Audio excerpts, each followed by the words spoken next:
gentlemen, welcome back to Doctor Who Reviews. The UK economy is totally buggered edition. I mean, we've had some stuff happen in the last 2 weeks. Just a bit. We've had some stuff happen. I don't want to go into it, but basically, No, we got that. We got that covered. Do it like this. Yeah, like that. Like that, yeah. It took me a moment. I didn't have my. I mean, that does sum up basically the feeling in the country right now. Sums up a lot of shit. It does, doesn't it? But let's just move on to my co-hosts. Because firstly, to my virtual left, he got a year older this week and all he got was this lousy t-shirt. It's Freezing Inferno. The t-shirt had mirrors on it, so it's okay. Hi, everybody. I turned older. I had a nice little birthday. Very impressive. Yep. Yes. Thank you, Gladys. And to my virtual right, for the love of God, do not give her the lip matches. It's Kat. See, the thing is, though, I don't need the lit matches because I have my very own lighter right here. Ready and waiting. Is this partially a bit and partially not? Did I just hear the letter click? Maybe. Okay, it's not a bit. Great. No. It's not a bit. It's a bic. You want to know the funny thing is? I'm actually holding a bic. Hit that rim shot button!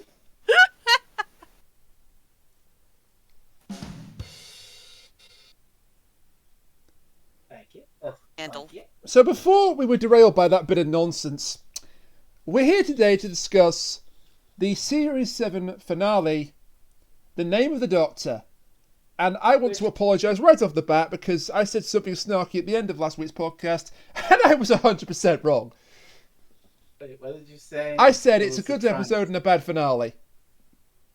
Oh. It's both. It's both a good episode and a good finale. We got him on the Clara train. I was never off the Clara train. It wasn't that I thought was making it a poor finale. But I was wrong. I will say right off the bat, incorrect. I eagerly await you interrogating your past beliefs and why you have reversed them. Absolutely. Series 7, of course, controversially split into 2 parts. And this is how they end the second part.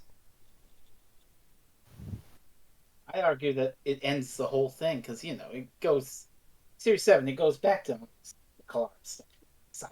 Well, Moffat does his thing where he ends one story arc just to start another, usually. This actually ends 3, pretty much. And starts a whole new one, too, because, what happens at the end. Oh, God, that ending. Oh, yeah. Such a fantastic ending. It's an amazing ending. Let's get into that opening, which is equally... Oh, my goodness. So we start with 2 men just talking to each other. This is a wonderful little bit of misdirection. It's like, okay, what are they talking about? Are they just like mechanics, engineers? And then one of them says that the immortal lines, what kind of idiot would want to steal a faulty TARDIS? We're on Gallifrey. That's a very long time ago. And the music kicks in. It's a variation of the Gallifrey theme from Series 3. Murray Gold. Hell. Yeah, Murray Frez, Gold, you've done it again. You let him talk about Murray Gold. And I've got something for you that I think will help in these trying times. It's not an egg. Murray Gold, fanboy alert. Murray Gold, fanboy alert. Oh my God, look how I've enabled him. You give me too much power, damn you. Alright, so I hate to tell you both this, but we're not actually doing the podcast today. It's an intervention. Rainiac, you need to let Murray Gold. You need to let him go. Yeah, let him go. Yeah, right. Can't hold it back anymore.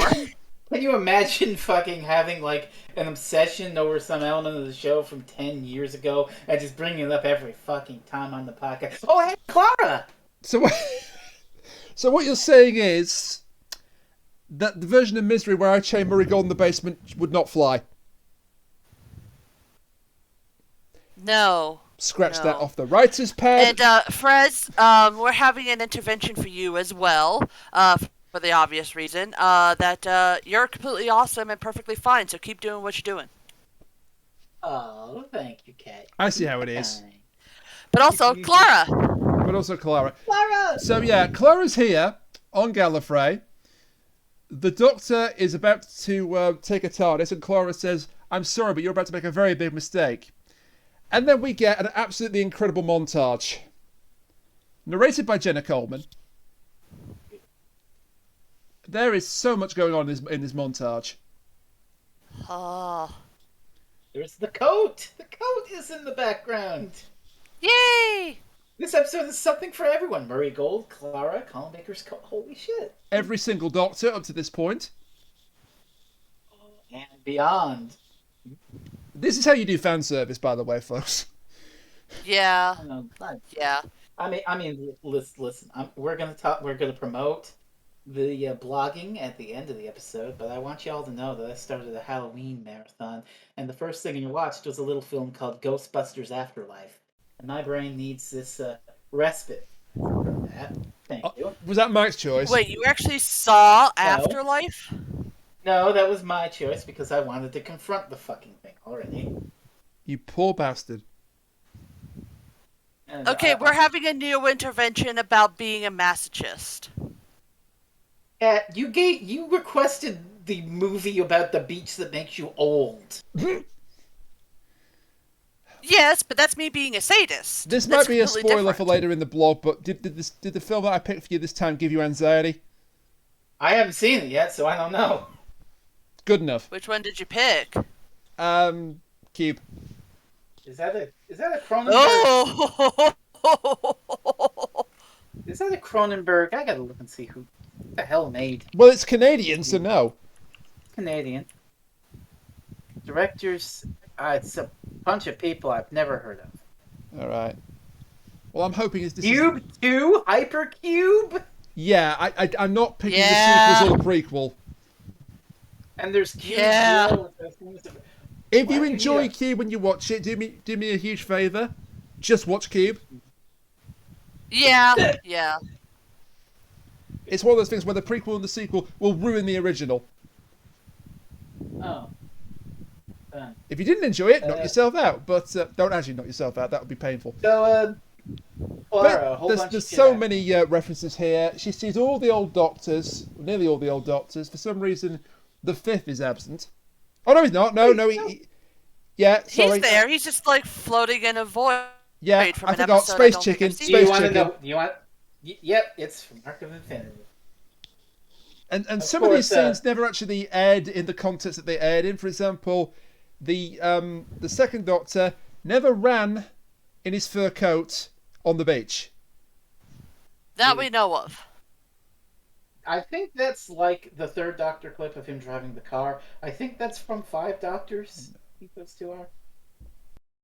Honestly, I think it's fine if they make up their own, little tidbits, because that just helps to broaden the world of Doctor Who and show that, there's more adventures than the ones that we've seen. On the other hand, we get the glorious return of my Doctor fucking hanging off the cliff in the little... Yeah, the literal cliffhanger, and he appears to notice Clara when she calls out to him. Which honestly is a great use of that really awkward scene. Also, they do a great thing here where all the different Claras are in different outfits each time they cut to a new scene. I love Yes, that and they're all punkish themed Clara. around, like the era. I love that punkish Clara. Behind Colin Right. Baker. Rainick, I'm going to give you some work now. I want you to put up a montage, like a mini montage of all the outfits that Clara has seen in. That Clara has seen it specifically. Yes, in Rainiac, this Rainiac, montage. pull up every Clara. Future me, you're going to be here for five hours. Sorry. More like 5 years, because she did turn into millions of pieces, so good luck with that. Not that we all saw them on camera, thankfully. Eagerly awaiting the release of this podcast on Halloween 2023. But this is just like nostalgia overload. You've got the third Doctor in Bessie. You've got the 11th Doctor from the Snowman, which is the last time that we saw a Clara Splinter, specifically. And I will say, I kind of like the fact that they seem to give the footage the same effect that the old footage currently has. You know, like, they make it look older. That's and a they make really it look nice like touch. she fits in. I also noticed that if you go back to the one where she's telling William Hartnell about the TARDIS, they make her audio sound all scratchy and low quality, just like his audio because it was recorded, They do. in the 60s. And they take Just his those little dialogue. bits. They take his dialogue away from the web planet. Yes, what this one wants. Yes, what do you? Is it Hey, what? what- Yes, who is it? What do you want? I think he says. The web planet? I think you mean whoop, whoop, whoop, whoop, whoop, whoop, whoop. Oh yes. Well, I mean, all you had to do was just ask. Okay. Doctor Who Mirror Alert. Whoop, whoop, Oh, for whoop, God's whoop, sakes. Whoop, whoop, whoop, whoop. That's not what he had in Yeah, might as mind. well. Come on. It might as well be a fractured mirror because there's a million Claras. And also, the opening ends with her saying that she's the impossible girl born to save the Doctor. And then we cut to credits. And then, So how do we move on from that fantastic scene, sure to bring joy to people and not rage to others, not at all. How about a murderer? Yeah, how about a murderer on death row?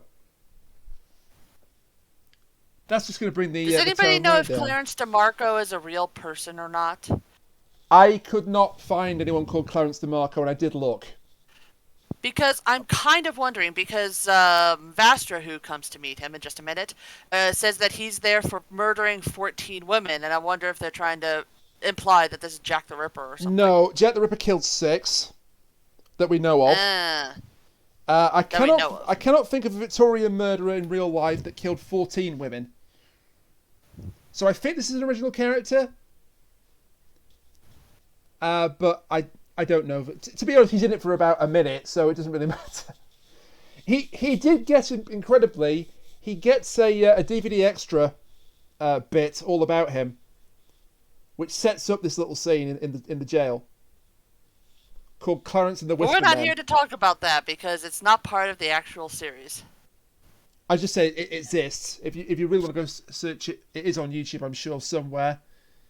Or get the seventh series special edition DVD to be on that too. It's really something of nothing.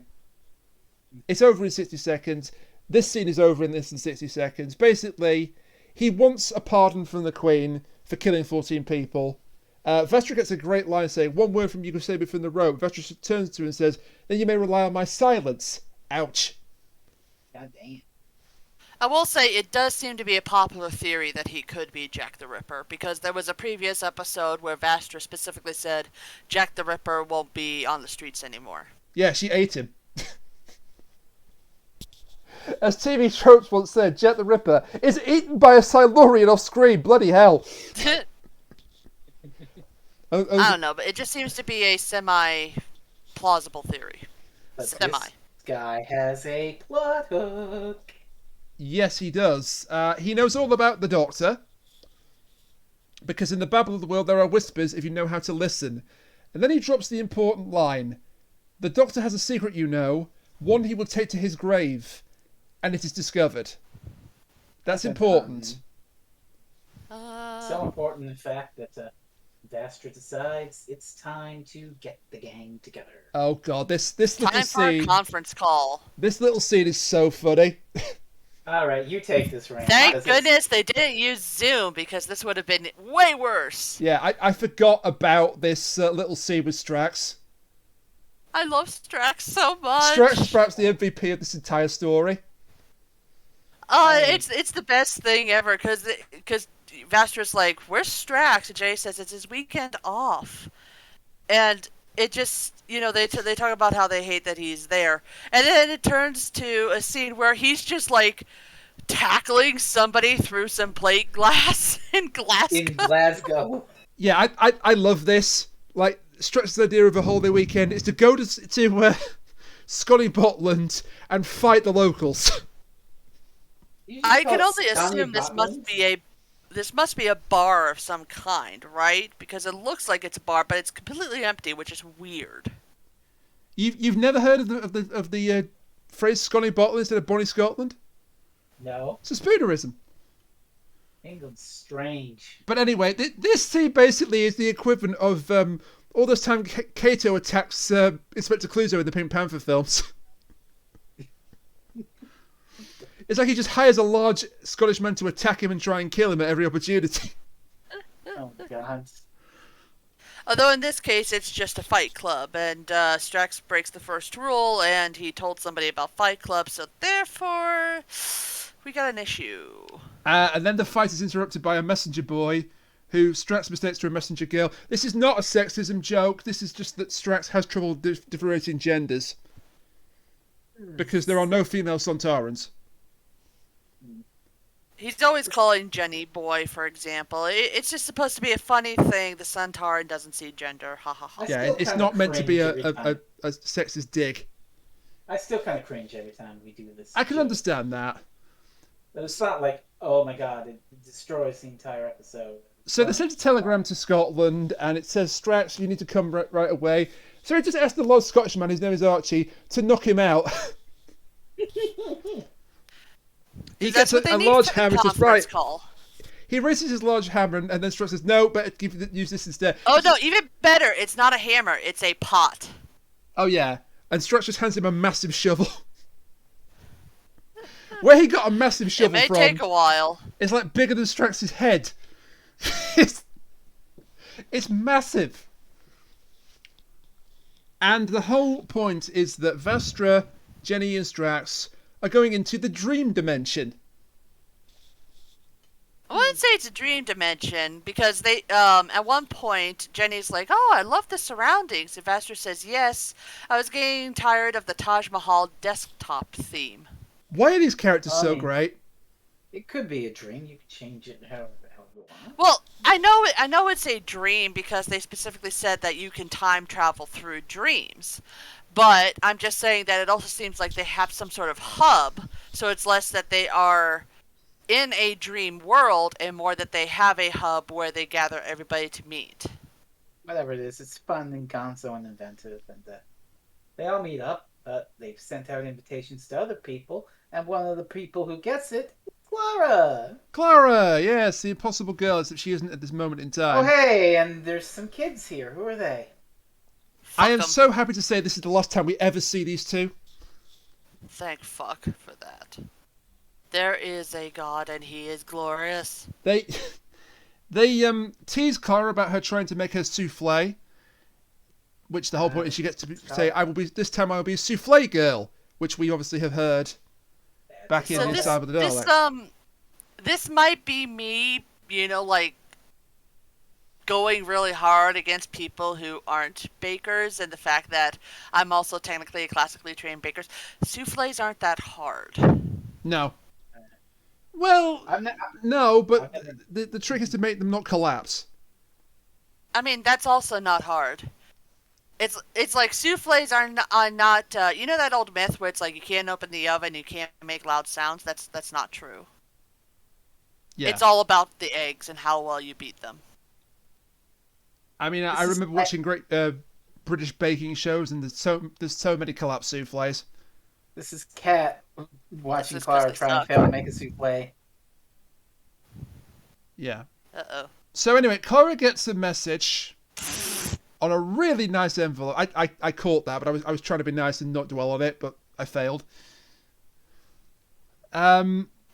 Basically, Vastra... I'm over here flexing with my degree in baking and pastry. Don't mind me. You have a degree in baking? Yes. That's badass. I mean, I can confirm, Kat, you are a good baker. Because you sent me cookies one time. I can't confirm it in the sense that I haven't had any baked goods because US Customs sucks, but I know that you're a good baker. Meanwhile, Canadian Customs let that shit right through here. Those peanut butter cookies were delicious. Yes. Don't flex on me, thanks. See, what you need to do, Rainiac, is you need to come visit, and then I'll bake you some cookies, and then you can take them yourself, and Customs can't do shit. I mean, that would be wonderful, except I would require, I don't know, money, but to get a flight. True. I love this scene with Clara in the envelope. She's reading Vastra's letter, and it's like, dear Clara, The doctor entrusted me with your contact details, and so we're holding a dream conference call, and I've calculated this letter to be sent to you on April the 10th, 2013. Please light this candle, and it'll induce a dream state. I understand that you have no reason to light this candle, and therefore I've coated the letter with the same substance. See you soon. And then she just passes She just out. faints, yeah. She faints. Her fainting's so good, but you can hear Vestra's voice off camera. While you've got to imagine she was corpsing at some point. And so now Clara. I love the Paternoster gang. They're just fantastic, and that's why this upcoming scene is so hard. Yeah, I know. Oh, this is raw, but It's time for the dream conference then. But before that, we get some Yay. more joy because Clara's here, but there's one more guest. As Strax says, the one with the gigantic head. Hair. It's not head, it's hair. It's River, Hello? And we get Hello, sweetie. but it's not just any old River. oh, It's Somehow it's post Silence in the Library River. something. well, to be fair, she's just essentially a whole bunch of data, and like I said, this gives credence to the whole they have a hub world thing. So Yes. Mm. River immediately. Don't ask too many questions about how they got her here. Just River immediately impresses the hell out of Jenny by turning her teacup into a champagne flute. how did you do that discreetly? Disgracefully. Disgracefully. Yes. disgracefully. But I so love they have their River. talk. So they have their talk about DeMarco, and they find a bunch of time-space coordinates in Gallifrey, and it's like, oh no, it's pointing to a place. Basically, And he gave her the coordinates in exchange for his life. She claimed in an earlier Exactly. scene that he would live for as long as it took for her to decipher the information, suggesting she had no intention of sparing him. And good, he killed 14 women. Yeah. But we don't actually find out DeMarco's fate. As I say, he's not important. He's just a means to an end. For the episode, Vastra hated him. It was fucking. They have some more talking. There's a nice bit of banter where Vastra appears to get jealous and Strax says, "Have you got a darker shade of green?" Well, it's not that she gets jealous. She gets really embarrassed because she's like, "This is Clara, the Doctor's current companion," and she says this to the Doctor's wife. Yes.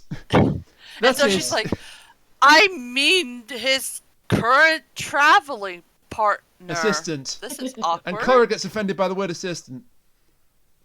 Oh, but yeah. Then Vastra reveals the one word that she got from DeMarco, the one that's connected to the Doctor. Trenzalore. Trenzalore. Dun dun dun dun. Dun. We know that shit from last season, Doctor Who. Yeah, we know that from Dorium's head. Continuity in Doctor Who. I'm shocked. I mean, this entire era is built on Trenzalore design shit. So here, River, especially now that we know all that we know about River, she's like, "Oh shit, it's these assholes again." And then we have, And I'm then afraid... we get a horrible scene. Yeah, heartbreak number one. There's several in this story, just to warn you right now. This is fucked Yeah. up. Jenny suddenly gets touched on the cheek by something invisible. And she suddenly gets very Specifically, distressed.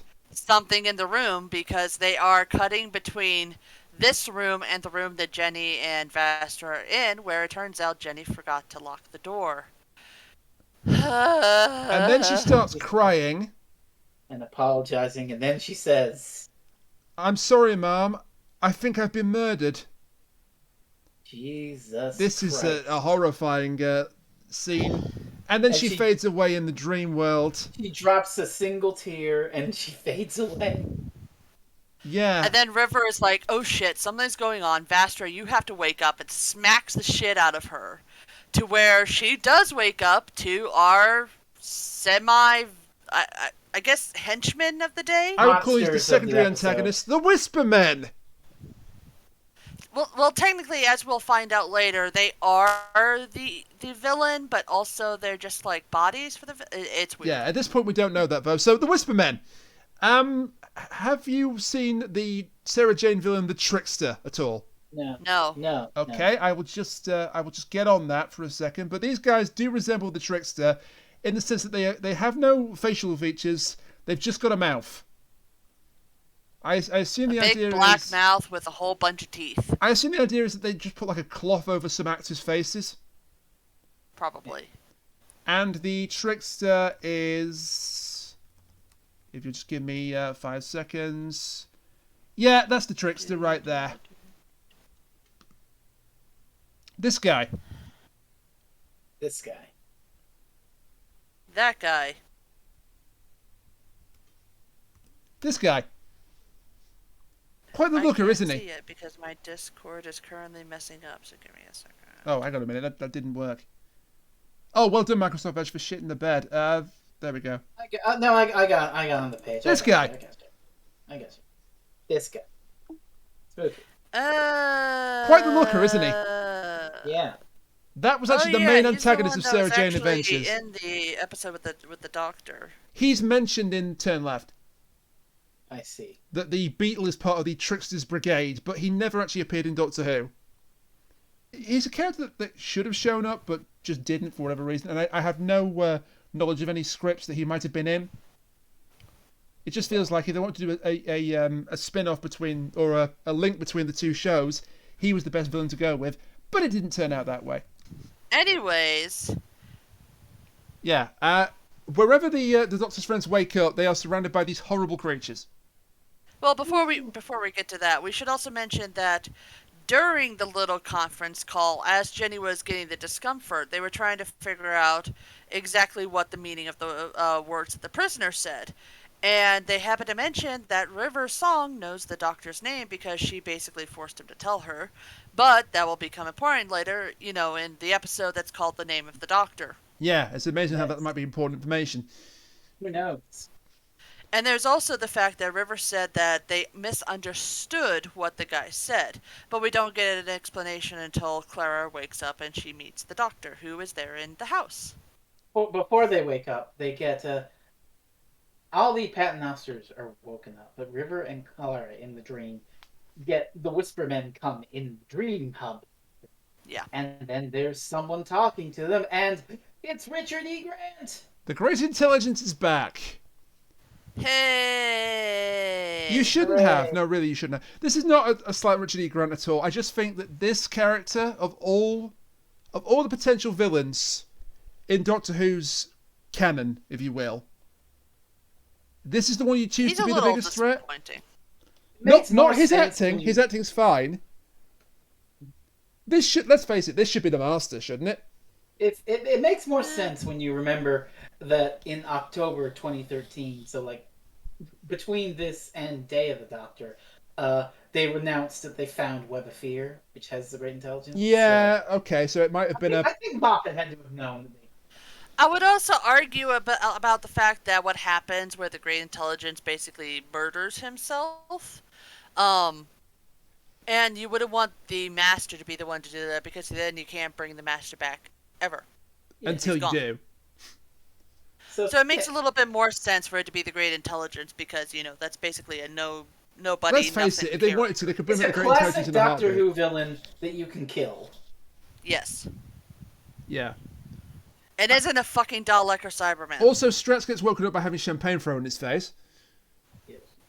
And then, as you say, he actually appears in the dream conference and says, his friends are lost forevermore, unless he goes to Trenzalore. And River just panics Of course you would. at hearing that sentiment. She's like, he can't go there. You know he can't go there. And then, as she says the Doctor's going to go to Trenzalore, we cut back to Clara waking up at the top of the stairs, where the Doctor has been tricked by the two little Hellions into playing Blind Man's Buff so they can nip off to the cinema.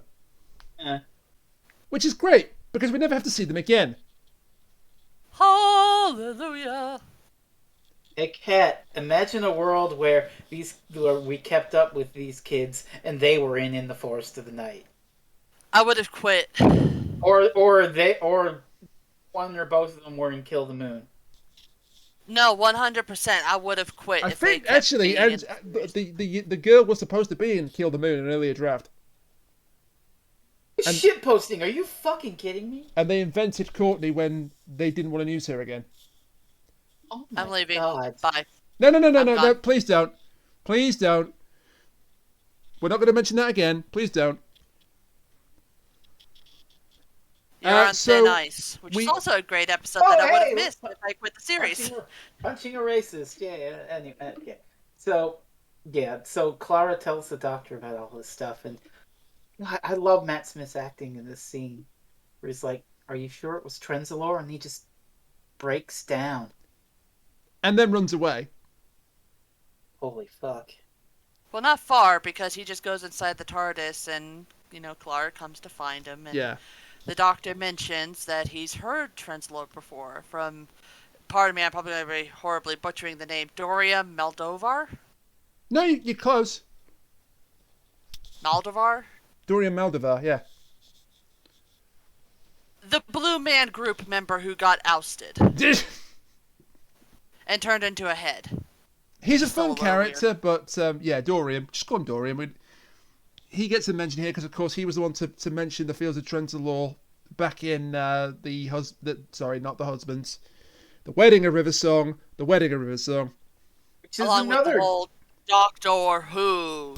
Doctor Who. Which is another good finale fight name. It is a good finale. I do like Wedding. I will not fight you. Yeah, people are really down on Wedding and this. It's like, oh, these were terrible Rush finales. It's because the Big Bang sets such a high bar. The Big Bang is very good, but I love these. I love these. I think it's also that they weren't two-parters, so people were like, oh, we have to have a two-parter to finish the story. I just wonder if it's also because some people just really don't like River Song, and in both of those it had a lot to do with River Song and the Doctor being romantic with It could be. The River subplot, the River arc is quite divisive. Because didn't they also hate on husbands? Well, that's just inexcusable, because husband is just a joy. But yeah, notice the trend. We have Wedding of River Song. We have Name of the Doctor, which has him kissing River Song and being like, I really miss you. And then we have the Husbands of River Song, where he spends his last moments with, or her last moments with him. Yeah, maybe River is not the most popular character then amongst the fandom. Honestly, I find that to be atrocious because she's fantastic and I love her. She is fantastic. Agreed. But yeah, so the Doctor tells Clara about Trenzalore and how there's a place the time traveler can't ever go. And he does clear up the misunderstanding. The guy said the Doctor has a secret he'll take to the grave and is discovered. It's not the secret that was found. It's the Doctor's grave in the future. Yeah. And it's on Trenzalore. Which is where... What the fuck was the prophecy? The fall of the 11th? Yeah, on the Fields of Trenzalore, at the fall of the 11th, a question where no man can speak falsely or fail to answer, a question will be asked, a question that must never be answered.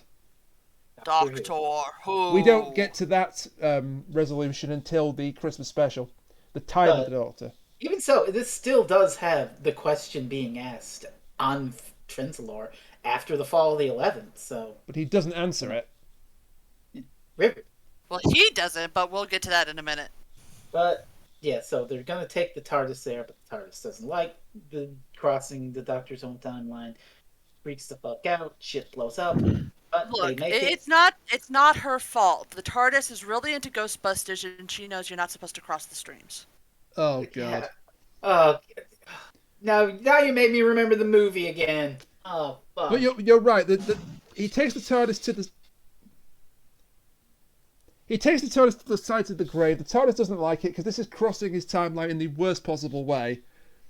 So the TARDIS is like, nope, we're not doing this. I think he puts it as he's closing the loop. So basically, the idea that if you don't know the future, that it's not set in stone, but as soon as he knows that he's going to be put to rest here on Trenzalore, that means that it's going to be cemented and one day he's going to die, which, he still doesn't know exactly when he's going to die. That's Weeping Angel rules. Like, yeah, think back to Angels Take Manhattan. Rory, you saw yourself in the bed. That means that this is an immutable future now. Yeah, it's also... Yeah, but in that case, he had a date and a time. I don't know if the Doctor actually has a date and time. No time is ever mentioned. Because they more find his body than they do find him dying. They're very clever to not actually, specifically reveal when he dies. Well, yes, yeah, that would be which I think helps save it. Yeah. And the TARDIS is like, no, we're not going. Screw you, I've turned off everything. All I'm keeping in place is the anti-grav so we don't plummet. Guess what the doctor switches off? The anti-gravity. We're falling, and we land on the ruined planet of Trenzalore. And we crack the glass in the door. It hits so hard. Which just feels cruel. And, well, here we are, kids. We're on Trenzalore. Oh. And it's a shithole with no life. Just a burnt cinder with mass graves everywhere. And at the top of the hill, looming over it all, the TARDIS. Yeah, a big monument that's shaped like the TARDIS. No. Oh no, it's actually the TARDIS because, as the Doctor puts it, the bigger on the inside is leaking out, so the outside grows. The size leak, yes. The dimensions start breaking What down. What else would they bury him in? Yeah. So the TARDIS, another reason the TARDIS didn't want to go here is because two TARDISes existing at the same time. Albeit this one is dying or is dead. But it's still... I mean, I'm pretty sure the TARDIS also didn't want to see her death. True. Hey, Kat, why is that? Oh, no. Oh, no!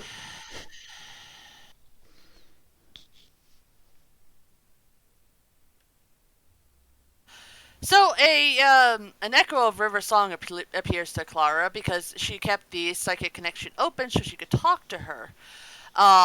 And she's like, don't tell him I'm here. Don't say anything to me. Don't acknowledge that I'm here at all. And the Doctor comes back. Yes. I'm sorry, I have to point out the exact phrasing of this because, again, is that River appears and she's like, only you, Clara, he can't see me. Only you can see and hear me. Which, she's like a hologram that only Clara can see and hear. Well, they've got a mental link to each other. Well, even that. Hey, you know what that is, Rainiac? You know what that makes me think of? Oh, no. Oh, no. Dean Stockwell in Quantum Leap! Oh, no. We can't get... I finished the show. I've finished it. I haven't started the new show yet. They did a reboot or reimagining. But I haven't started that yet. Still, I'm reminded of this shit. So the Doctor comes back to see what's taking Clara so long so I could redirect from Frez continuing to talk about Quantum Leap. And they notice something that should not be there. It's a grave. It is River Song's tombstone. Yeah. And they're both saying... That's weird. They're both saying that can't be right. But they're saying it for different reasons. Clara says she's not dead, because obviously she's in her head. But the Doctor says, no, she's dead, but she's been dead for a long time. But she can't be here. Her grave can't be here. And then, as the Whisper men close in on the Doctor and Clara, River helpfully advises Clara, hey, maybe it's not a grave. Maybe it's not a grave. Maybe it's a secret tomb. Maybe it's a secret passage to the tomb. Yeah, she just repeats what Rivers says to her. Yeah. And so the Doctor opens it. They jump down with the Doctor remarking, they would never bury my wife out here. And Clara's like, what? My what? Yeah, this is the first time she finds out that River was actually the Doctor's wife. Imagine if this was the first episode of Doctor Who that anyone ever watched. I'm sure it is for somebody. Oh my god. There'd be so many questions. Which is kind of sad because they really should be starting from the start of Clara because she's fantastic. I know, but... Yes. And that's not me pandering to Frez. That's just my true feelings on Clara. We then get some build up towards the 3 big killer scenes, or 4 actually. With Dr. Simeon, aka the Great Intelligence, because firstly, Jenny's dead. Oops. Vestra is... Well, that wasn't much of an oops. Yeah, Vestra is panicking because she's just lost all of her life. And Strax, of course, helpfully, is a nurse. So he just brings her back to life. After Vestra threatens to cut him into pieces if he doesn't get her back for her. So basically, if Strax ever played Overwatch, he'd be Mercy. Yes. Basically. But Overwatch is terrible, so don't play that. Or rather, Overwatch is made by a terrible company, so don't play that. Actually, I think they're shutting down the original Overwatch for Overwatch 2, so... Blizzard is terrible. That's the rumor I've Blizzard heard. is terrible. Come at me, nerds. I'm not saying they make bad games. I'm saying they are a terrible company. I was just making a joke about a fun song I heard once. I ain't talking about all this bullshit. Yes, Rainiac. Critique. I'm often accused. I have to say, I'm often accused of making false allegations, and I shouldn't do that about the company Blizzard. Google Blizzard allegations to find out more. Oh my god, it's true, and you should say it. I'm not apologising. No, you shouldn't. Fuck them. I'm the one Let's that did the play things. 2 truths and a lie about the company Blizzard. 1. Blizzard is a sexist company. 2. Blizzard treats all their people really horribly. 3. Blizzard makes Skyrim. Choose your lie. Nicely done. Anyway, the point is that Jenny is back to life here. Because Hooray, thank goodness. yeah, Strax just restarts her heart with a electric pulse. Because I don't remember, but which episode did Jenny die in? For real?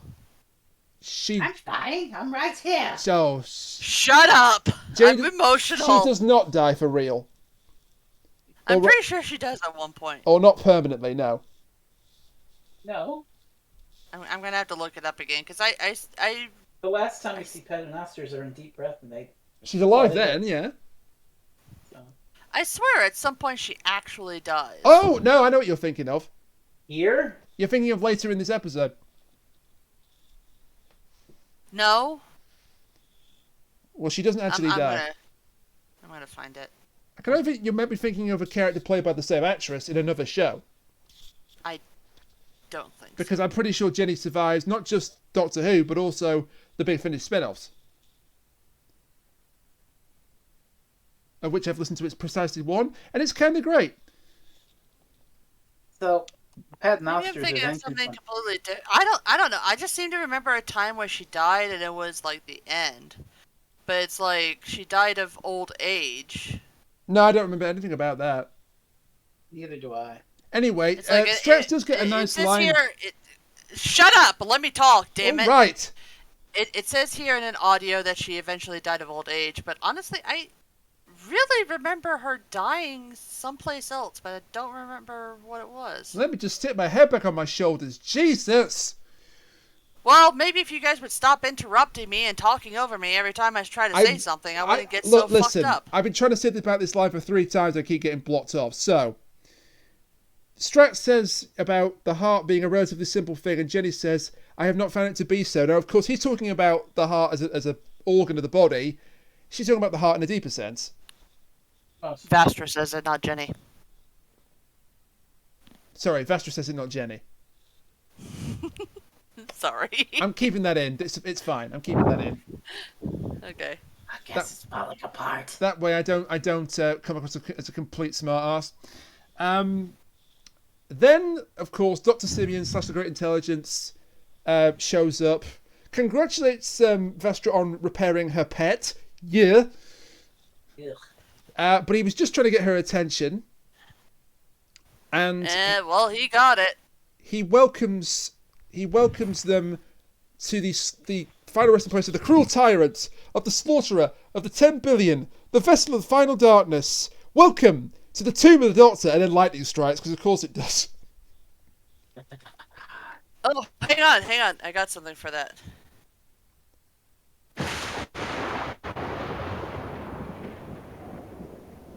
Frau Bluka. And I'm just gonna. A sudden clap of thunder. Is that what it's literally labelled as on your soundboard? No, it just says thunder. Damn it. know. We continue this scene then. Also, actually, I need you guys' help with something. This has been bothering me for ages. But I remember watching something where they would say a sudden clap of thunder, and then thunder would strike. But I can't remember what it's from. I do remember that, but I can't remember what it is at the moment. I'll look for it after we've done the podcast. Help me find that. Yeah, I because will. I haven't been able to find it. I don't think it's at home Batman can help us 66, find is it it? too. I don't think it's Batman 66. I swear it was like a comedy thing. Well, either way, Doctor Who. I mean, it could have been Batman 66 in that case. Who the fuck knows what Batman 66 anything? It was pretty comedic. Yeah, Doctor Who. So we then get a continuation, and it's just the Great Intelligence talking about the Doctor's final battle being a relatively minor skirmish. He calls the Doctor blood-soaked. He makes reference to the Time War, and then Vastra says, he's not blood-soaked. He says, well, tell that to the people he's killed. The Sycorax leader, Solomon the Trader, the Cybermen, the Daleks. And then he name-drops some very interesting titles here. The Doctor lives his life in darker hues day upon day, and he will have other names before the end. The Storm, the Beast, the Valeyard. To my knowledge, first time he has been officially recognised in modern-day Doctor Who. At least on TV. Probably. The Dream Lord alluded to it, like he could have been the Valeyard in another incarnation, but this is the first time he's specifically name-dropped as the Valeyard. And then, of course, Jenny says to him, you were a man without a body the last time we met. And Simeon says, alas, I still am. Rips his face off. Gonna take his face. He just tumbles, he just slumps to the ground, and then one of the Whispermen steps forward, and Simeon's face appears on the blank canvas of the Whisperman's face, and he's back. So they're not just the henchmen, as Kat said, they're spare bodies for him, I guess. Yeah. That's what makes it so weird, because it's like they seem to be henchmen, but they also seem to be the actual Great Intelligence, so it's hard to classify them. I mean, I haven't watched the stories with Second Doctor, Great Intelligence in a while, but from my understanding, the Great Intelligence is basically like a hive mind. Yes. So, Because he says... It's not hard for him to pop it around those extra bodies just to do basic shit. He says in response to, how did you come by this information? He says, I am information. Yeah. So he's this floating conscious without a body, but now he has a body. He has Keep several in mind, bodies. also, we haven't covered the episode yet. I would like to, because I think it's a good episode. That in Bells of St. John, where he was the villain, he was basically logged the fuck into the entire internet. Yeah, true. Oh, Yeah, I am information. circa Information superhighway. Clever. I mean, circa 2013, but Clever, you can imagine yeah. getting another computer systems. We get it back with the Doctor and Clara. We get a rather effective jump scare. Because as they're going through the catacombs, the Doctor and River are explaining what happened. And River's like, I died saving him. He saved me to a database in the biggest library in the universe. Didn't even say goodbye. And then she says he doesn't like endings. And Whisperman bursts through the image of River. Hey, Can I it's just say, like- though... sorry, but you go ahead first. Oh, I was just going to say, hey, it's just like how people keep walking through Dean Stockwell on Quantum Leap. Ugh. Never mind, I regret it immediately. Oh, boy. But I was going to say that I absolutely love Alex Kingston, and I love River Song as a character, because if you just take a small clip of her, you can see exactly how she feels about everything. In this one moment, you can see how much she loves the Doctor, how much pain she's in because it feels like he keeps abandoning her over and over again, and the fact that she can't ever seem to get a resolution with him because he doesn't like endings. Yeah. Just fantastic actress. I applaud you. And he doesn't like endings has been a constant theme throughout the times River has shown up. She says it in Angel State Manhattan. When she says to Amy, never let him see the damage. Of course, that's heartbreaking because you realise that's a daughter saying it to her mother who's about to leave their lives for good. Although she does actually get to see Amy and Rory again. The Doctor doesn't. River is just an amazingly written and done character who has such a tragic story, and I love her. Others so will much. disagree. She might be the best contribution that Stephen Moffat made to Doctor Who. And, like, if anybody out there who watches this show does not like River, I want you to come at me on Twitter so I can block you. At Concave Because I don't Usurper. want to hear it. At Concave Usurper. That doesn't count as doxing, does it? No, doxing is like official information like No, name and address. doxing's if you do something like read out somebody's full name and address, as I'm about to do for Rainiac. No, you're not. You're not. We Look, we I'm continue. evil, but I'm not a bastard. So this is I'm very glad to hear that. So, I'm very glad to hear you're not Park. You will not get that reference at all. So, this has been a pretty good episode so far, hasn't it?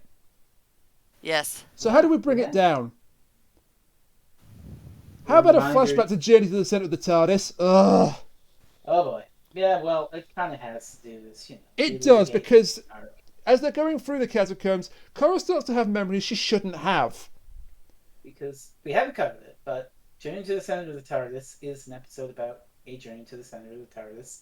It isn't very good, but also notably, it ends with retconning the episode.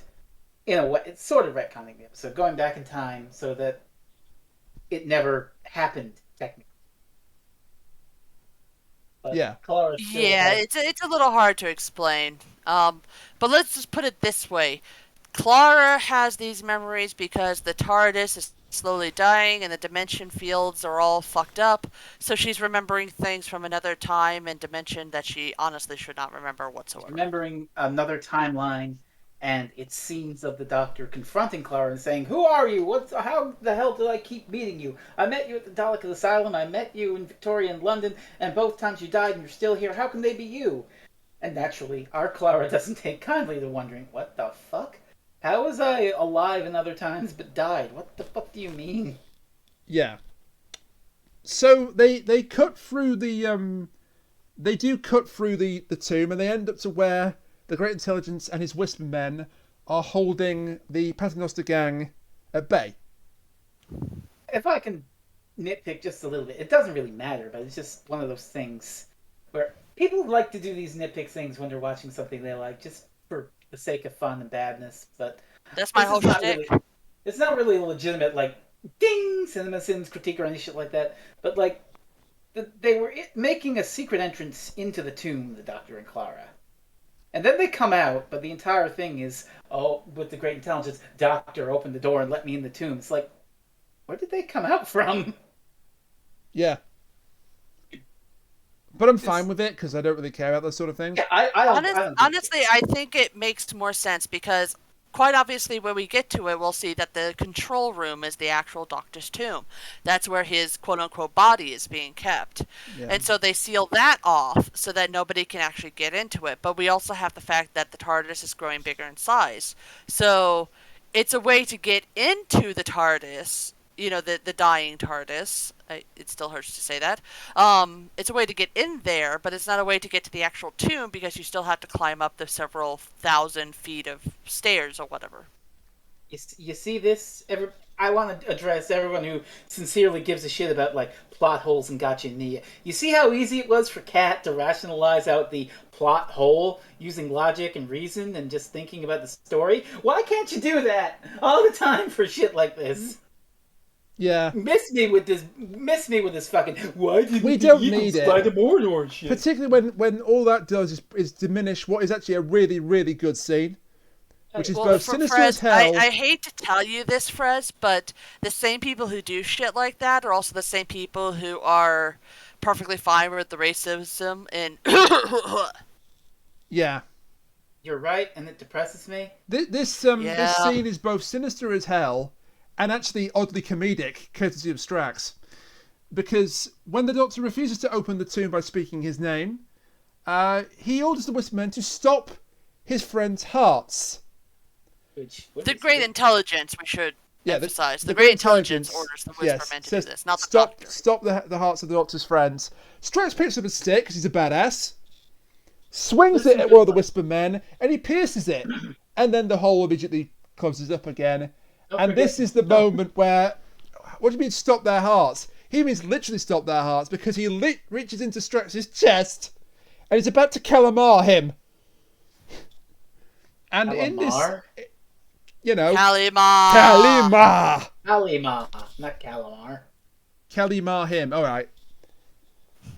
He's about to. Man, this is really making me want some calamari. Oh God, yes. Now I feel hungry. Damn you. I can't even have calamari. So the Whispermen are about to do Kano's heart rip fatality on Strax, and while this is happening, Strax gets such a darkly comedic line. It's okay, sir. I think I'm rattling. Yeah, the Doctor is begging I've got them on the Simeon... ropes. No, it's even better than that. The Doctor's begging him to Simeon to stop and let his friends go, and Stretch just grunts and says, "Don't worry, sir. I think I've got him rattled." As if having a literal heart attack. And Simeon is saying, "Doctor Who, Doctor Who." Yeah. And then we get a really, really touching scene, in my opinion. Yes, the Doctor's name is Please. Hey. Well, not quite. No. The doors do still open. He says please and the doors open, and everyone watches the first time back in 2013 thought, his name is Please? No, it's not. No, because it turns out the echo of River is still here, and she is the one who said the name. Yeah. Telepathically, so no one else could hear it, conveniently. And she even says, "I'm so glad that the TARDIS is still able to hear me." Because she is the one who spoke his name, so that he would not have to, so he could keep his secret. Yes, and also so that the friends could survive. Ah, my heart. And also, it's a wonderful subversion because when you have the episode title "The Name of the Doctor," you're thinking, is Moffat going to do it? Is he really going to canonize the name of the Doctor? And then you get to this part and it's like, no. Like, how silly would that be? To, like, canonize some major thing about things, like retconning this or that, or a baseball bat. The brilliant thing about this title is that it's such a good distraction from what's really going on. You're supposed to think it's literal, the name of the Doctor. It doesn't mean that. It means something far better. And I will argue, when we get to it, that in time it has gotten a third meaning. Yes, but the Doctor... But for now... Moffat never claimed he was going to reveal the name of the Doctor in this episode. And if you he only called the title that, but surely that's not a claim that he's going to say the name of the Doctor. He also called the episode involving the TARDIS coming to life the Doctor's wife. Yeah. Very true. Even though they weren't actually married to each other. It was a symbolic name. As I think the Power of the Doctor might turn out to be as well. Considering that Series 6 is, the River backstory season. So when you hear the Doctor's wife, you think, oh, it's going to be about River. So the Super Victorian friends are safe for now. Super Victorian friends. I wish I could remember the name of those three people. I can't think of them in that cartoon now. I know is it Van Hammer? Valhallen, Van that's Halen? it. No, Valhallen. Valhallen! Major Glory, Valhallen, and the Incredible... Kronk? Yeah, I think it's something like that. But what the fuck are you two talking about? Oh, come on. Cartoon Network. You've never seen... Oh my gosh. Okay, we're going to have to find, clips of it to show him. Cartoon Network shows had these cartoons within cartoons. Okay. I think it was mostly... associated with Dexter's Lab. I think it was an intermission cartoon for Dexter's Laboratory, and some of them were so successful they got their own show out of it. Yeah. I think Cow and Chicken was originally going to be like a mid insert, and then it got its own show, and etc. etc. Oh yeah, it was a crossover between Powerpuff Girls and Dexter's Lab where they had the Justice Friends. That's it. And one of them was definitely Valhallen. Yes. And it's just thought if he was a rock star.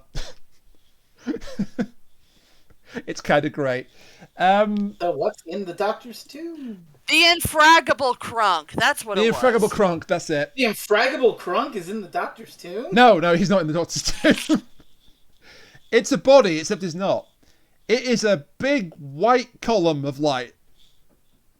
It looks like it's in pain. Swirly things in it. It looks like it's in pain, which is fitting because the Doctor says to Dr. Simeon, you know what's in there, don't you? He says, for me, peace at last. For you, pain everlasting. And the way that... I can't do that justice in the way that Richard E. Grant does it justice. Just watch the episode. Which I hope you are, because we're spoiling. He's terrific in this, but also he could have just been an original villain. Meh. He's terrific in it, but it doesn't have to have been the Great Intelligence. Honestly, I would argue that making it the Great Intelligence also helps ties up Clara's story, if only because, the whole snowman thing where he first met the Clara incarnations, it had the Great Intelligence. There was that whole internet thing where Clara got sucked into the internet by the Great Intelligence. I do understand that, and again, because he's disposable compared to, say, the Master. Yeah. or whoever. But this white column thing is the Doctor's timeline. Just from point A to point B, from Gallifrey to Trenzalore. This is his life. The tracks of my tears, as he says.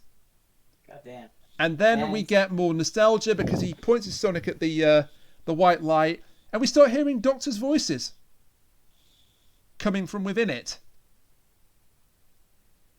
We've got the first Doctor talking about what it's like to be wanderers in the fourth dimension. Do I have the right? From Genesis of the Daleks. The fantastic speech of Colin Baker from Trial of the Time Lord. And we're glad we picked that, not we all know the fate of aliens. Eccleston's "You were fantastic, absolutely fantastic," and you know what, so was... Well, they cut off the "you know what, so was I," but from that, his finale. I really hope he got royalty checks from that. It even has "Hello Stonehenge" in there. So this is the Doctor's timeline, and now the Great Intelligence plans to jump in it. He's walking towards it. Stop him! And nobody... We should mention that at this point the Doctor has collapsed onto the ground in pain because, again, he's not supposed to be there. Yeah, because paradoxes are very bad for him. And so... Simeon takes this opportunity as the Doctor collapses to just walk towards the wound. The open wound. What he calls it. An open wound in the Doctor's timeline. Can be entered. And he's going to infect it. And it's going to... the Doctor protests. It's going to kill you. It'll destroy you. No, it'll kill me. It'll destroy you. Yeah. Again, if you're going to have a villain threaten the Doctor like this, make him be played by Richard E. Grant. So his grand plan is to hop into this time stream, which will fucking disintegrate him and splinter him across time and space to all points of the Doctor's timeline, where his splinters can turn every victory the Doctor ever had into a crushing defeat and annihilate him once and for all and get his ultimate revenge, even at the cost of the Intelligence's own existence. Yes, he'll be scattered across the town like confetti. And so he doesn't give a shit. He's like, fuck it. I'm doing it. The way they do this, he doesn't even finish the word Doctor as he steps in. Yeah. This is so... It's like, goodbye, Doc. And then he backs in and screams as he hits the light. The Whisper Men all disappear. And you know what? I'm going to take some of Frez's thunder. Just because I can, and he hasn't spoken up yet. Maritime?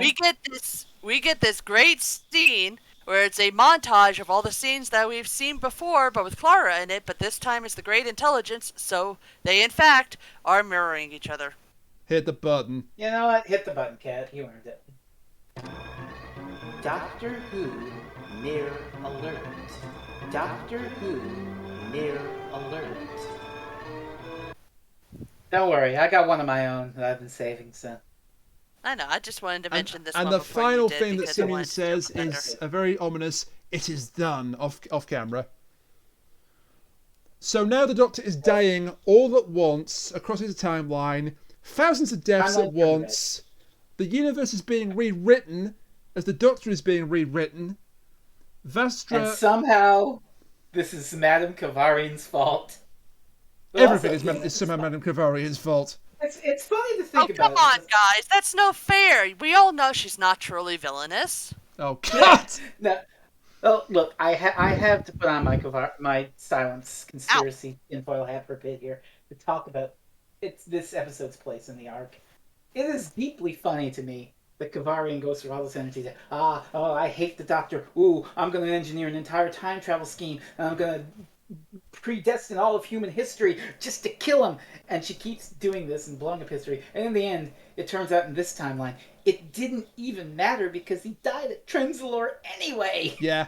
Hey, Frez, wasn't the whole point of Kavarian's thing to make sure that the Doctor never spoke his name, though? Yes. That's true. Well, They do cover that in Time with the Doctor through dialogue with Tasha Lem. Did he speak his name this time? No. Yeah. Which, actually, that means that Kavarian's plan still worked because it was River that spoke his name and not the Doctor himself. Which she engineered, River. And he didn't speak it. He didn't speak it at the specific location on Trenzalore that would have caused all hell to break loose. So yes, you're right. Oh my God! I have to DM Krista right now. Well, you do that. Let's finish this little bit off because, oh God, it's like you know her. So the Doctor is just absolutely in absolute agony as his entire existence is being overwritten by the intelligence. The time stream turns red, just to symbolise how bad this is. The cloister bell starts ringing, but it's all decrepit and dying. Nice touch. And then we get the worst part because Vastra and the rest of the Paternoster gang run out into where the windows are so that they can see all of the different planets and systems and so forth that are dying. And Vastra makes the fun comment, man, there's so many people that the Doctor saved. He even saved you, Jenny. And then they have this great little transition where they put her slowly in front of Jenny until she turns around and Jenny's not there anymore. Jenny was a friend of hers. Oh my God! I've been erased from existence. You can't let this happen. No, Not no, that Jenny. No, the killer's no, Jenny. You The do killer's not. Jenny. Not here. It's even worse Not though, here. because speaking of erased from existence, another thing that the intelligence said he was going to do was poison every friendship. And the timeline's been rewritten so that Vestra and Jenny never met, so Vestra and Jenny never saved Strax. Strax never became a nurse. Strax reverts to his evil Sontaran old self. I'm gonna kill you reptile lady. scum, yeah, and Vestra is forced to disintegrate him. Which just makes it even worse for her because now she is just... She Alone. lost both her lover and her friend. She's now alone in the universe. And It's well, time while for this the tragedy dramatic is moment. it's time, kids. It's the resolution to the Impossible Girl arc. What was the big secret, the big earth-shattering mystery behind Clara Oswald? She was an ordinary person who stepped up to do the right thing. Yes, she was. Saved the So, day. credit to River here. Clara realises what she's got to do because she's already done it.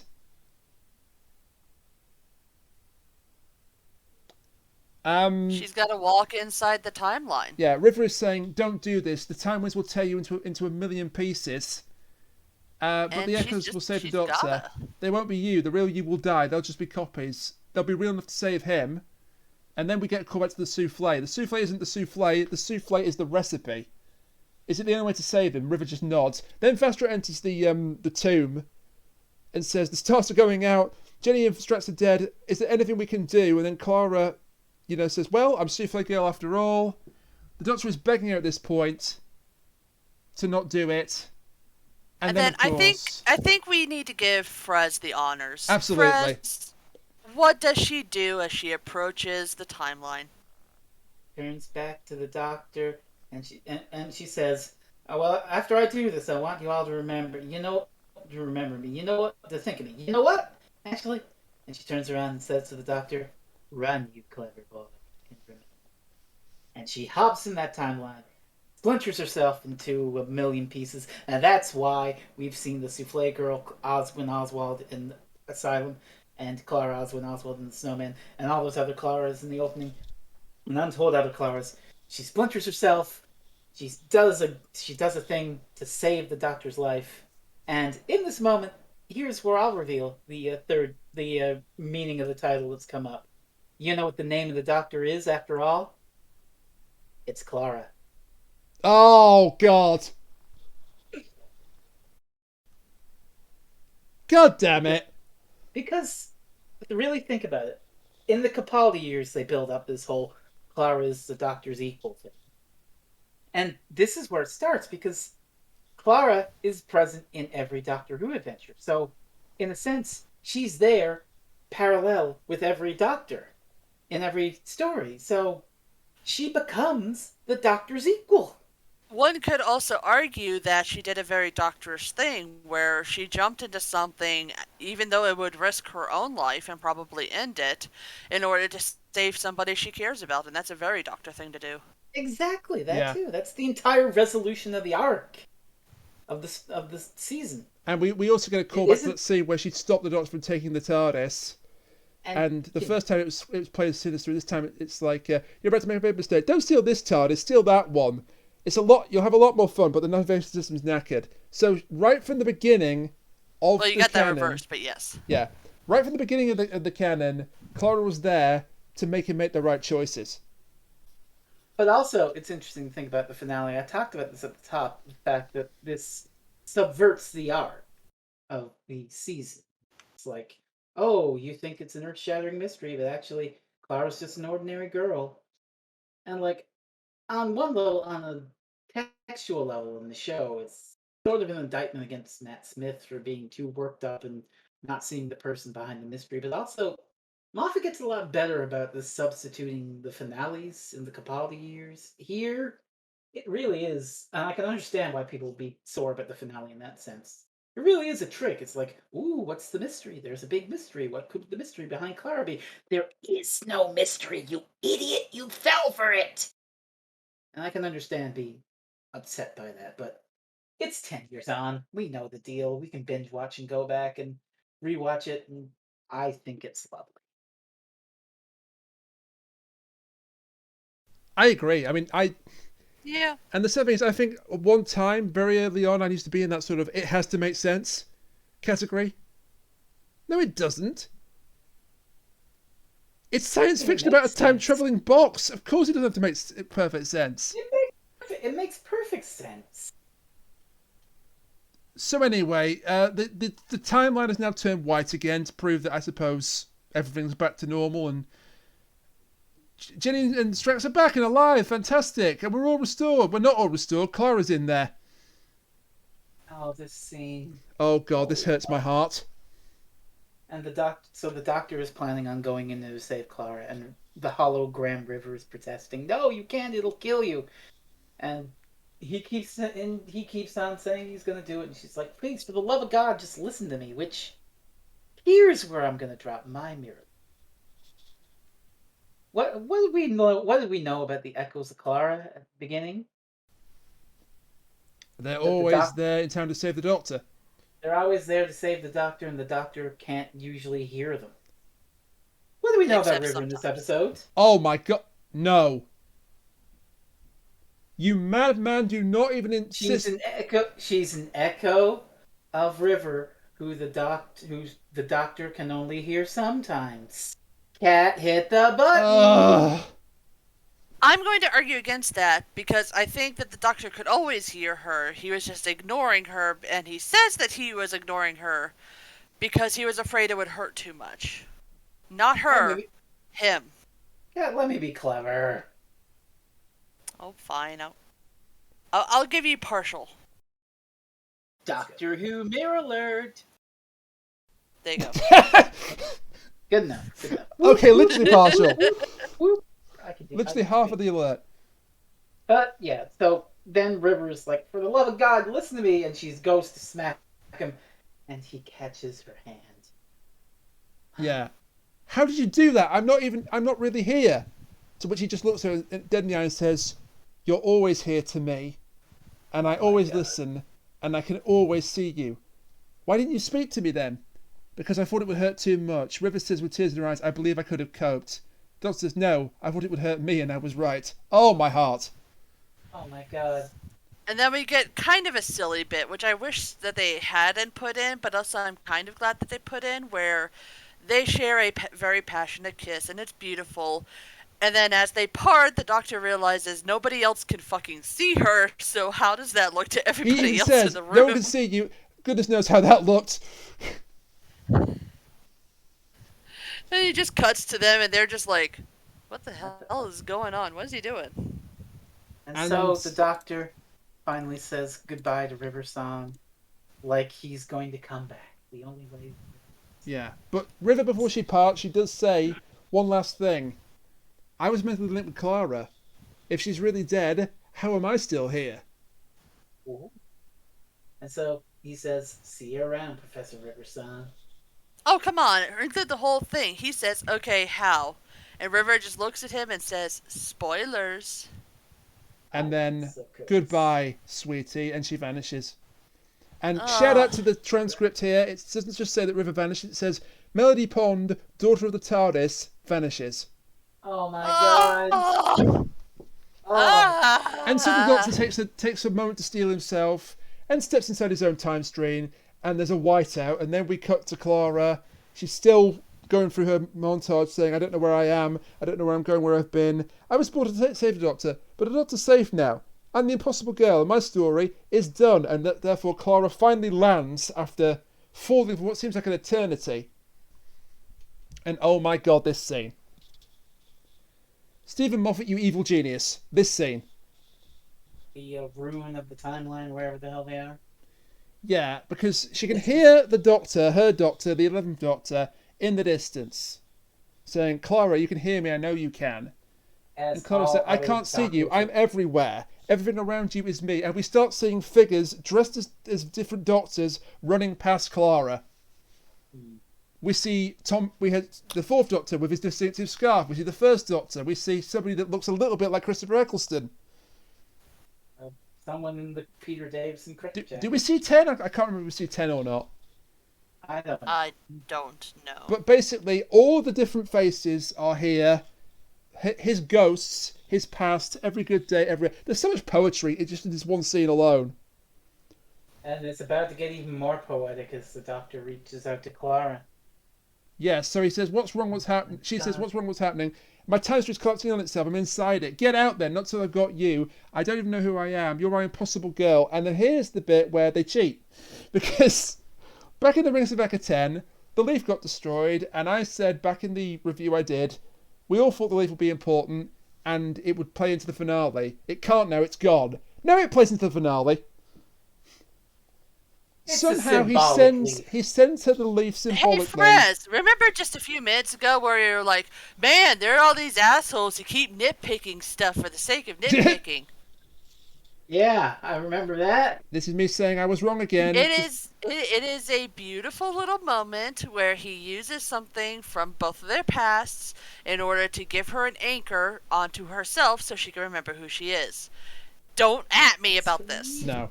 It's a lovely little moment, and it's because the leaf is Clara. Clara blew into the world on the leaf, and she's going to come back to the real world, or her world, on this leaf, if she holds onto it tight.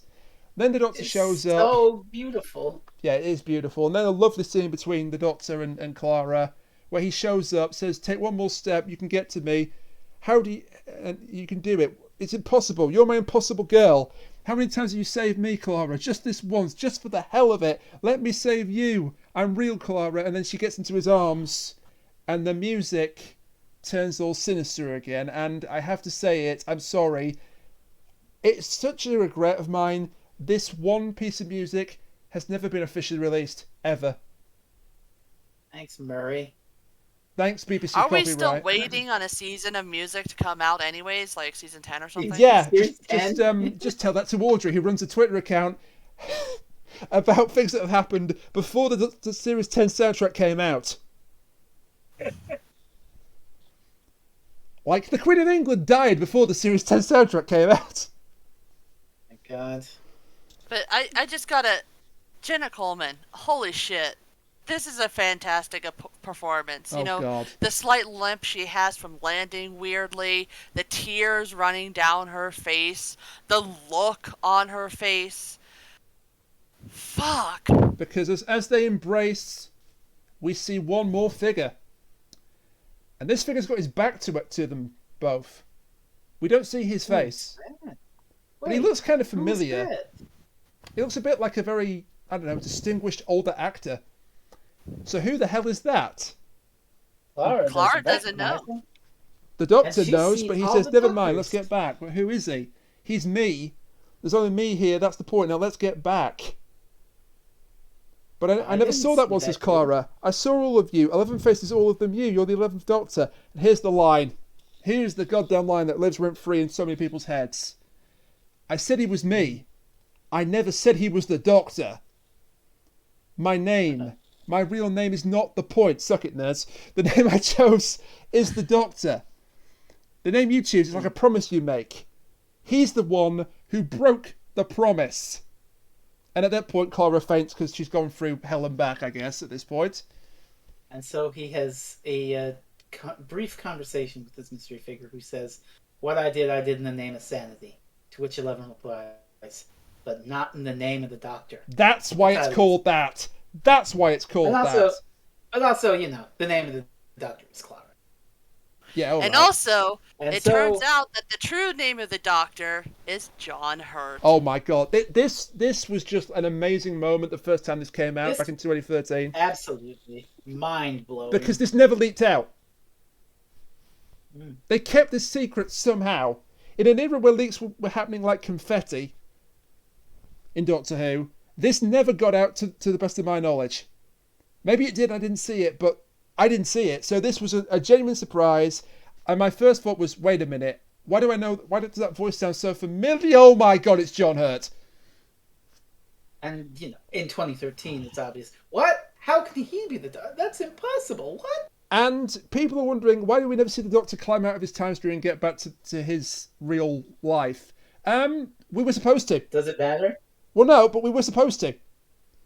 Oh, yeah? It was supposed to end with him climbing out of the time stream, holding on to Clara's body, limp figure. But Matt Smith had a knee injury. Oh. So they just cut it out of the episode. You know what? It doesn't need it. It doesn't. Who cares? They got out. It would have been a nice little bit of closure. Ending on John Hurt was the best decision. It was always going to end on John Hurt. It was going to, he climbs out and then it cuts back to John Hurt as the Doctor.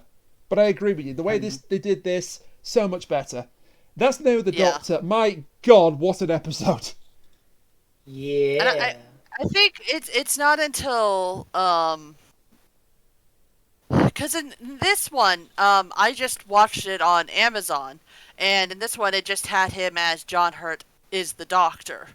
When did they start officially calling him the War Doctor? Was it not until the actual? He was officially named the War Doctor in the Night of the Doctor mini episode. Yeah, that's the one with Paul McGann. Yeah, because in this you don't know what the hell this deal is, and in the build up to the 50th, that's when they revealed, oh yeah, this is the time. That's for day for the 50th. May I please go first? By all means, Rain. Oh my god. So, yeah, I got this so wrong, didn't I, 9 years ago when the whole, it was a good episode, but not a really good finale. It wasn't bombastic enough. What the hell was I thinking? Jesus. The stakes aren't high. The stakes couldn't be higher. The stakes of the Doctor's entire existence. Oh, where do I start how good this is? The acting is superb amongst both the leads and the supporting cast. Yeah, maybe it shouldn't have been the Great Intelligence, but I can understand what you're saying, that it had to be because, it nicely dovetails with Clara's reason for joining with the Doctor in the first place, making that whole thing come full circle, but tish. The Paternoster gang is superb. Jenna Coleman deserved a damn BAFTA, but didn't even get a nomination. It's just so good. This is just so damn good. And, okay, is it better than the Pandorica Opens? I don't know. But one thing I do know is this might not be an entirely original idea by Stephen Moffat. Yeah. I was amazed in my research to come across a story called Unnatural History. Back in 1999, turn of the millennium. Is that one of the 8th Doctor books? It was an 8th Doctor book. Yeah. And in that story, the Doctor's timeline is produced like an open wound through time, and his companion saves him by jumping into it. I'll be damned. But she doesn't fracture herself into many, many different versions. She just changes her timeline and becomes a different person. The companion's name is Sam Jones. Okay. I don't know much about... It's very different, so I don't know if Moffat took direct inspiration or it's just, a coincidence. It doesn't matter. Whether it's an original idea or not, this is just superb. Even the fact that the Maitland children are in it for about 30 seconds can't take away from it. Oh, my God. I'm so glad you picked this. If I may? You may. Do you want to go? Yeah. No, go ahead. Yeah, superb. I love it. I mean, I picked it because Clara, but also, it is the origin of Clara in many ways.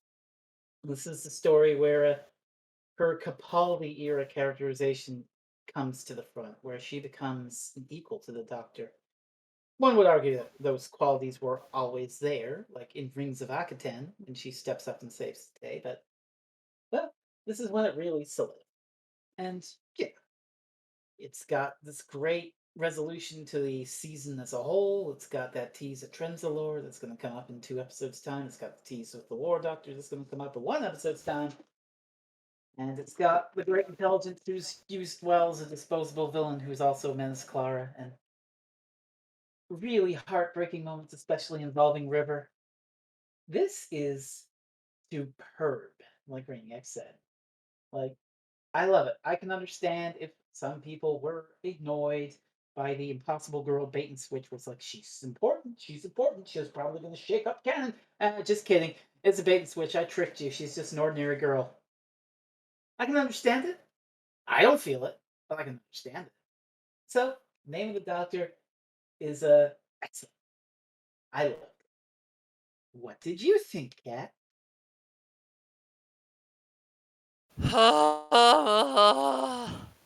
This is such a fantastic and emotional episode.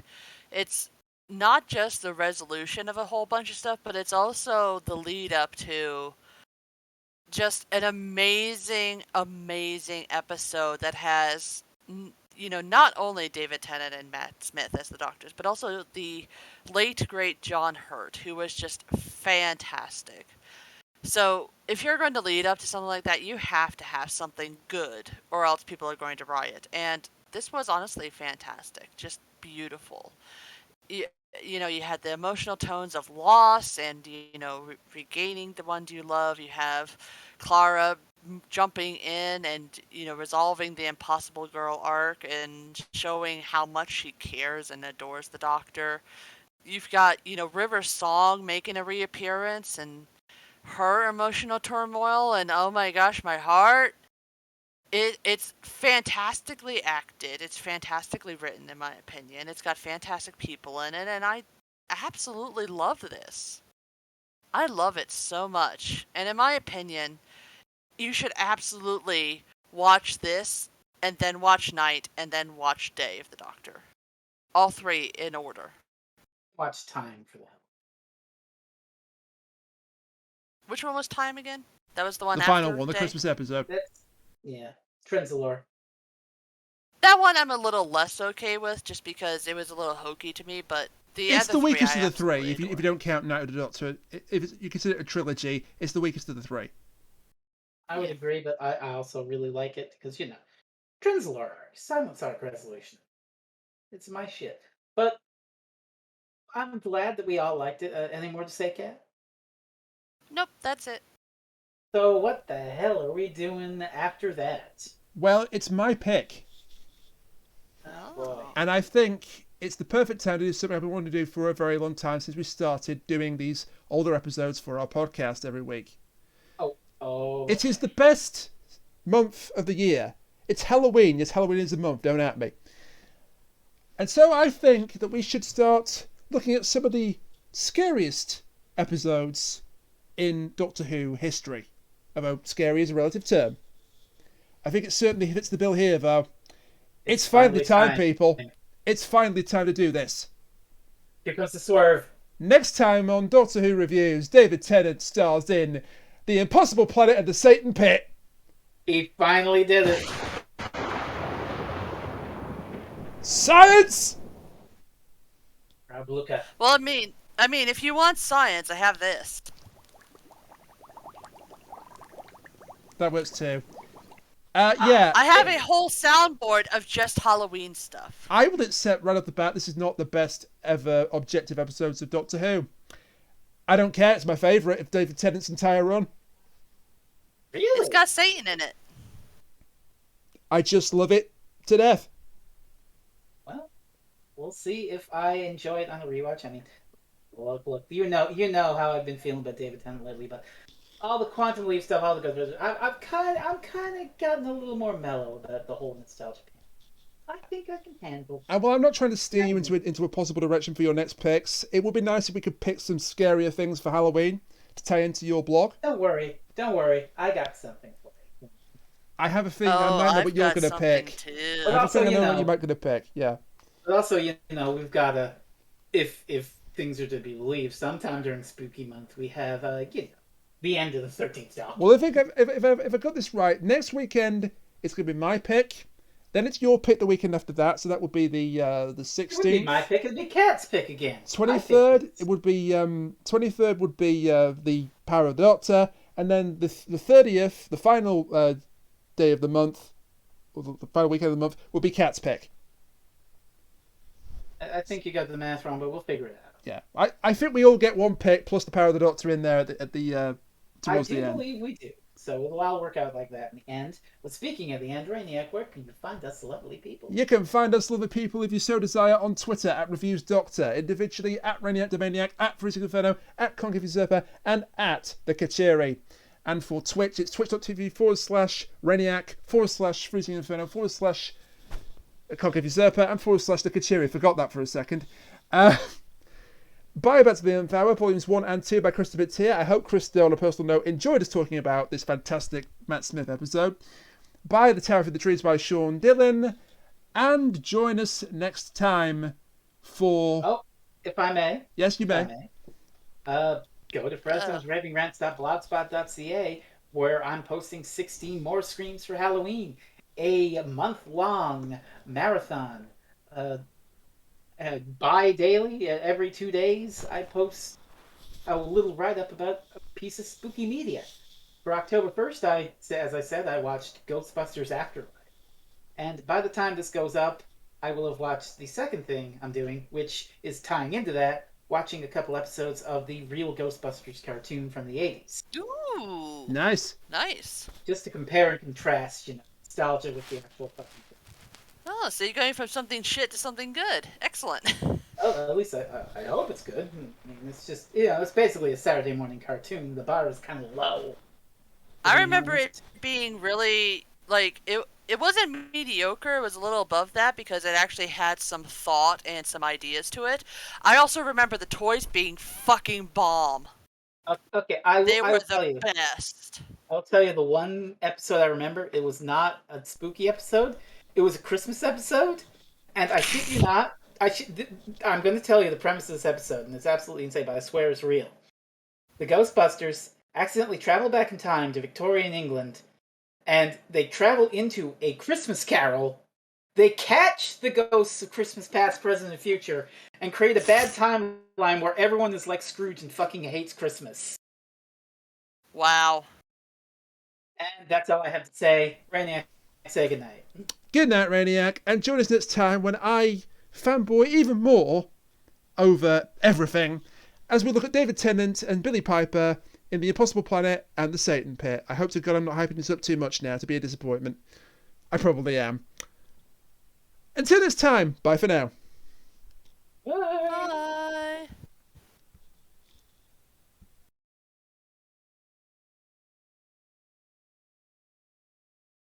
Also, can I say, when I decided to click the lighter in order to turn it on and make that fun sound, I nearly burned my nose off, so... Why did you put it so close to your face? Because that's where my mic is. I have a headset with the mic attached to it. I mean that, and also apparently she's an idiot, but... I know where you live. Yeah, I know, alright. I know of plenty of sites where you can send poop in a box. I mean, that already happens with a German streamer.